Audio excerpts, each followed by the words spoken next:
Hi guys, I am here with your Bible reading.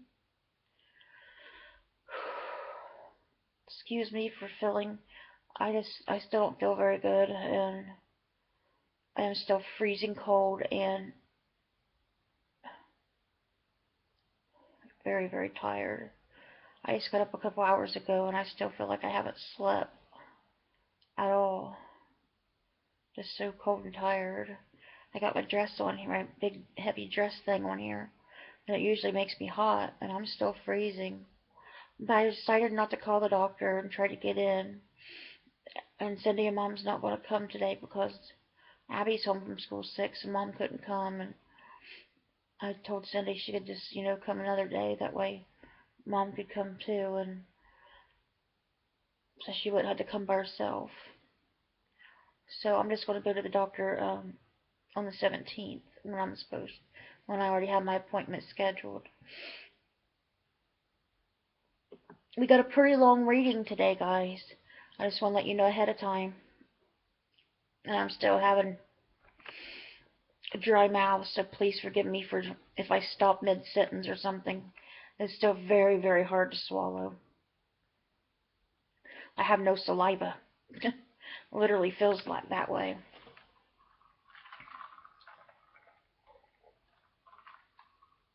Um, okay, I'm not going to get into talking anymore since we got a long reading today. Unless I talk about the Bible. In Hebrews, where we're starting today, finishing more of chapter 9, reading verses 11 through 28. Remember how I told you guys, I believe it was yesterday or the day before, about the old covenant when Moses and Aaron, were back then? And remember I told you guys how Jesus was the new covenant? How the new covenant changed basically everything for us, made us able to go be with our Father and Brother Jesus in heaven and be saved from our sins. Well, you'll hear some about that today. We'll get into talking about that here. So let's get started. And the blood of Christ. But when Christ came as high priest of the good things that are now already here, he went through the greater and more perfect tabernacle that is not made with human hands, that is to say, is not a part of this creation.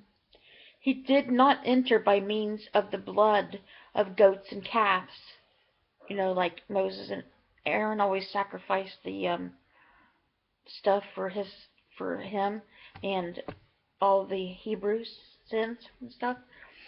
Well, Jesus didn't do that. He didn't have to. You'll see why. But he entered the most holy place, which, you remember, Aaron, which was the high priest then, could only go in once a year, and he was the only one that was allowed in. Okay? The most holy place, once for all, by his own blood, thus obtaining eternal redemption. So, by Jesus' own blood, where he sacrificed himself for us, that is the new covenant. That overtook the goats and calves and all that blood. That stuff don't matter no more. All that matters now is redemption through Jesus Christ. Okay. The blood of bulls and goats and the ashes of a heifer, sprinkled on those who are ceremonially unclean, sanctify them so that they are outwardly clean. How much more, then, will the blood of Christ, who through the eternal Spirit offered himself unblemished to God, cleanse our consciences from acts that lead to death, so that we may serve the living God? Because we know through Jesus we can do anything. For this reason, Christ is the mediator of a new covenant, that those who are called may receive the promised eternal inheritance, now that he has died as a ransom to set them free from the sins committed under the first covenant. He was sacrificed and died, but then brought back to life 3 days later. In the case of a will, it is necessary to prove the death of the one who made it, because a will is in force only when somebody has died. It never takes effect while the one who made it is living. This is why even the first covenant was not put into effect without blood. When Moses had proclaimed every command of the law to all the people, he took the blood of calves together with water, scarlet wool, and branches of hyssop, and sprinkled the scroll in all the people. He said, "This is the blood of the covenant, which God has commanded you to keep." In the same way, he sprinkled with the both blood the tabernacle and everything used in its ceremonies. In fact, the law requires that nearly everything be cleansed with blood, and without the shedding of blood there is no forgiveness. But we don't have to do that no more. Through Jesus. Jesus did that for us, so we don't have to. When Jesus came as the new covenant, took all of that away. It was necessary then for the copies of the heavenly things to be purified with these sacrifices, but the heavenly things themselves with better sacrifices than these. For Christ did not enter a sanctuary made with human hands that was only a copy of the true one. He entered heaven itself, now to appear for us in God's presence. Nor did he enter heaven to offer himself again and again, the way the high priest enters the most holy place every year with blood that is not his own. Otherwise, Christ would have had to suffer many times since the creation of the world. But he has appeared once for all at the accumulation of the ages to do away with sin by the sacrifice of himself. Just as people are destined to die once, and after that to face judgment, so Christ was sacrificed once to take away the sins of many, and he will appear a second time, not to bear sin, but to bring salvation to those who are waiting for him. And that's, of course, referring to the second coming of Christ, when the world is going to end, and all of us who are saved and love the Lord will be going up to heaven with Jesus and our Father for eternity.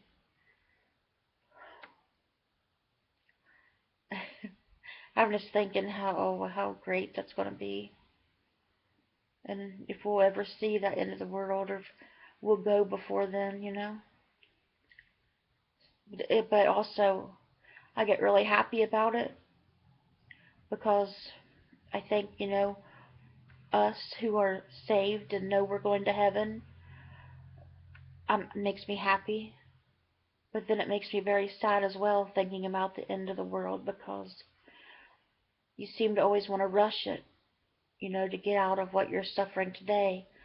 Please, God, just come back now. It's getting worse and worse here. But there's going to be so many people lost, so many souls. But regardless, I think, whether Jesus comes back now or comes back many, many, many years from now, there's always going to be people lost, because there'll always be sin during this time. And it's just really sad, just thinking of all the lost souls. And a lot of the lost souls are in my own family. But I feel sorry for all the lost souls. I wish everyone would turn to God. I don't want to see anybody lost.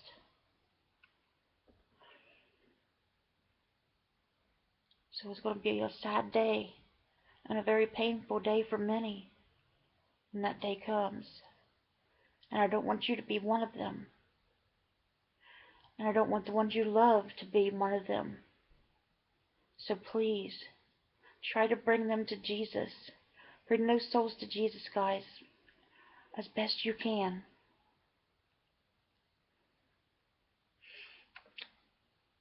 Okay, I told you guys I wouldn't talk much, so let's get through with Psalm 107.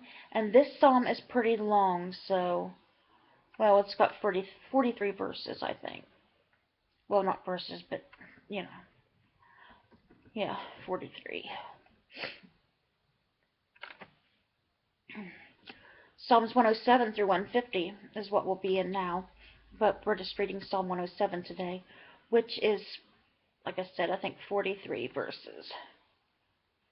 All right. Give thanks to the Lord, for he is good. His love endures forever. Isn't that amazing? He doesn't have to love us at all or save us to take us to heaven, but he wants to, because he is our Father and he loves us. And Jesus is our brother and he loves us. They're in paradise now. They don't need us. We're nothing. They don't need us. But that they want us. And they want us to love and to love them. It just amazes me, that kind of love. Let the redeemed of the Lord tell their story, those he redeemed from the hand of the foe, those who gathered from the lands from east and west, from north and south. Some wandered in desert wastelands, finding no way to a city where they could settle. They were hungry and thirsty, and their lives embedded away. Then they cried out to the Lord in their trouble, and he delivered them from their distress. He led them by the straight way to a city where they could settle. Let them give thanks to the Lord for his unfailing love and his wonderful deeds for mankind.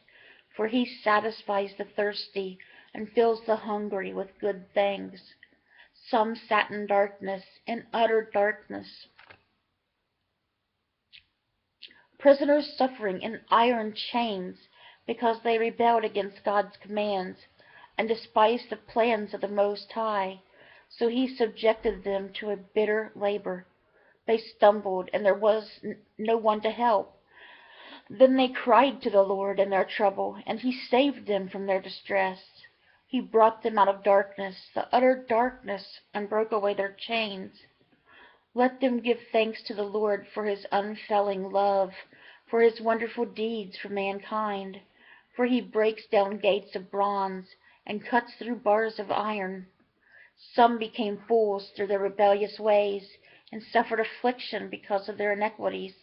They loathed all food, and drew near the gates of death. Then they cried to the Lord in their trouble, and he saved them from their distress. He sent out his word and healed them. He rescued them from the grave. Let them give thanks to the Lord for his unfailing love and his wonderful deeds for mankind.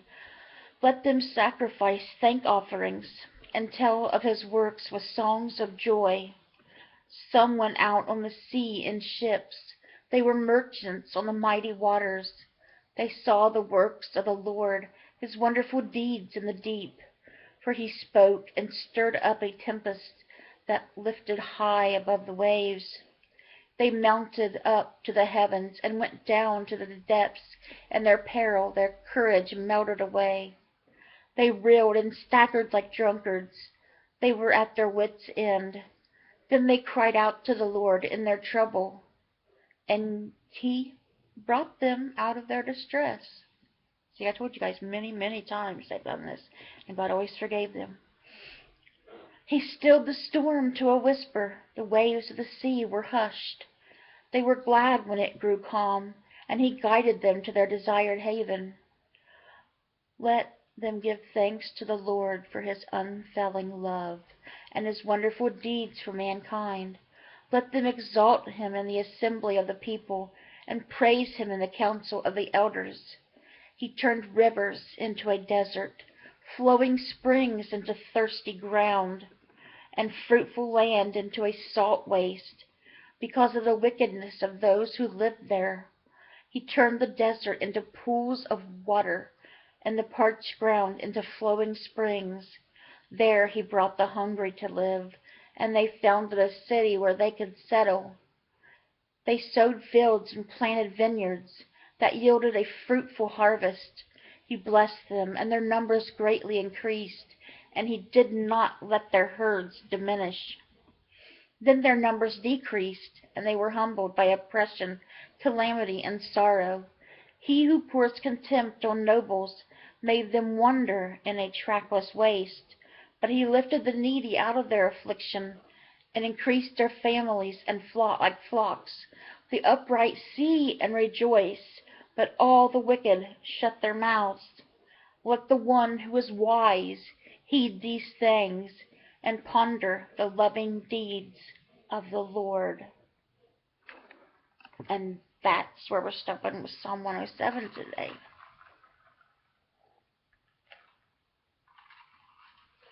I'm sorry, I had to get a drink. Oh, I didn't think I was going to make it all through there at once. I was trying my best not to take a drink through there. My mouth was getting so dry. So, we're ending today's Bible reading with one proverb. And that is Proverbs chapter 27, verse 11. Be wise, my son, and bring joy to my heart. Then I can answer anyone who treats me with contempt. Okay, guys, that was today's Bible reading. Looks like we're about 17 minutes. Probably because I rattled on some. I apologize.